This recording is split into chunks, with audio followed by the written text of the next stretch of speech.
मुगल साम्राज्य की अर्थव्यवस्था में निम्नलिखित में किस नाम का सिक्का नहीं चलता था? वीडियो को पॉज करिए और अपना ऑप्शन सेलेक्ट कर लीजिए, ठीक है।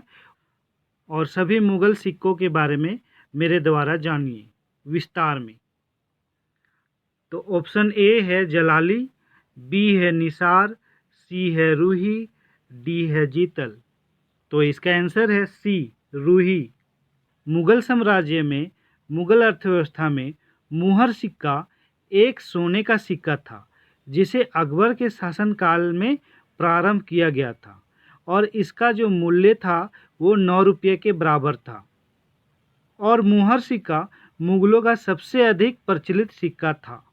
अब दूसरा नंबर का सिक्का संसब सिक्का अकबर द्वारा चलाया गया सबसे बड़े सोने का सिक्का था जो 101 तोले के बराबर होता था, जो वित्तीय व्यापार में प्रयुक्त होता था, उपयोग होता था, बड़े बड़े कार्यों में उपयोग होता था। जैसे मान लीजिए जहाज खरीदना है तो संसब सिक्का का यूज होता था। मान लीजिए बड़ा बड़ा ज़मीन खरीदना है तो संसब सिक्का का यूज होता था। तो इस तरह से ये काफ़ी बड़ा सिक्का था संसब सिक्का। अब तीसरा नंबर का सिक्का इलाही सिक्का अकबर द्वारा चलाया गया सोने का गोलाकार सिक्का था। इसका मूल्य 10 रुपये के बराबर था। और चौथा नंबर का रुपया सिक्का शुद्ध चांदी का सिक्का था और रुपया सिक्का शेर शाह द्वारा भी संशोधित किया गया था। रुपया सिक्का का वजन 175 ग्रेन होता था।